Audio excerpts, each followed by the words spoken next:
lawyer for 10 years before I did this. And so I can look at things and tell where disputes are going to happen or where problems are going to arise. And so I just want to share with you a few places I foresee. First is the due diligence changes that have happened. The changes to the contract require due diligence to be paid on the effective date of the contract. And so if you sign the contract on July 29th, then the due diligence has to be delivered that day. And here's the problem. You can use this strategically when you think about it. If the due diligence, what's been going on is, as y'all know, a buyer's realtor promises to pay $1,000 in due diligence, or like in this climate, $10,000 in due diligence. We've seen some crazy stuff like that. Yeah, we'll pay you that money, we'll get it to you, we'll get it to you, we'll get it to you, and then they cancel the contract in the due diligence period, and they've never paid the money, right? You guys seen this happening, maybe you or other people. So the new contract does away with that. And so what's the penalty for not ever paying the due diligence? If you never pay the due diligence, you cannot cancel the contract. And so what that means is if you represent a buyer and they want out of the contract and you've not made sure that money has been paid, they can't get out of the contract until they pay that. And so that's a big deal. You know, if you're a seller's agent, you can use that to your advantage too if they've not paid you. So be thinking about that. So that's, anybody have any questions on that? I have a question on that. Yes. All right, play that scenario out. All right. Both parties don't agree on it, don't want to sign the termination.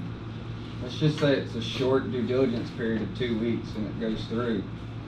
Is the earnest money then due if it went past 2 weeks? So I would say the earnest money is still due because they probably not paid that. I'm saying would the seller be able to recoup earnest money then if neither party is willing to sign? Right, yes, absolutely. If they've not canceled the contract legally in the due diligence period, then the earnest money, it's like they never canceled it. And so the earnest money is payable in the same way it would be as if they let it lapse. Answer your question? Yep. All right. Any other questions? Here's the second big thing I want to draw to your attention on the new contract. So pending HOA special assessments. These things can really bugger things up. And so the way it looks is on the disclosures that the seller does, maybe they don't know that an assessment is pending. It hasn't been approved, and they just don't know, so they don't disclose it. The old contract left gray who was going to pay for that, seller or buyer. It was a big question. The new contract makes it clear that it's a due diligence item, and it is on the buyer and the buyer's realtor to figure that out. And so, here's how that plays. There is a potential assessment that an HOA is looking at. Say you're closing August 30th, and they've looked at this potential assessment. The board doesn't meet until August 15th. On August 15th, they approve the assessment, and it's $1,000 that everybody's got to pay. Your buyer's going to come to you upset. Why didn't I know about this? What's up with this?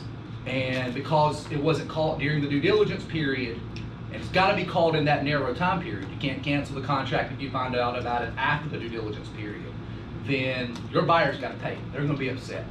And so this is the one that really bothers me on this new contract. Because how are you going to know? I mean, are you going to go talk to the board and find out what's out there? So this is the one I was telling Kelly last night. We're looking at, as a firm internally, how we're going to cover ourselves legally, because I can't leave. We've got no way to find this out. I mean, we're not going to spend, 3 hours of time tracking down board members and asking this question. So this is the one that really scares me, is this, and it's going to happen. And I think this is the one that's going to be in court soon. Anybody got any questions on that? Yeah, go ahead, Bonnie. What if people, because I know a lot of them, or a lot of us write on there, if any seller to pay. It's gone. Yeah. It's gone. So now. Now it's completely a due deal. So, and there's an important distinction here. Okay, there's a difference between special assessments that have already been approved, right? Mm-hmm. That's not what I've been talking about. Right. So things that have already been approved but which have not yet come due, those remain the responsibility of the seller to pay. I'm talking about things that are in discussion by the board. Well, because it used to have 2 boxes, and one would say proposed assessments, because I guess you don't know that they're proposed. Right, so. right, and so the proposed stuff is completely now, based on what I'm hearing and what I've looked at, is in the realm of due diligence. We gotta figure it out there.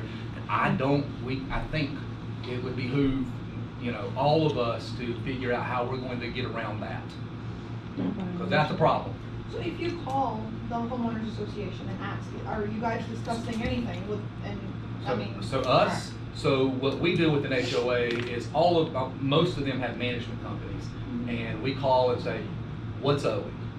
What's been, and they'll let us know, and you can correct me on this, they'll let us know like HOA fees that are owing, they'll let us know any kind of like transactional costs associated with it. It's called a transfer fee, I've seen that on the CDs. And then they'll also let us know sometimes, usually, Yeah. if there is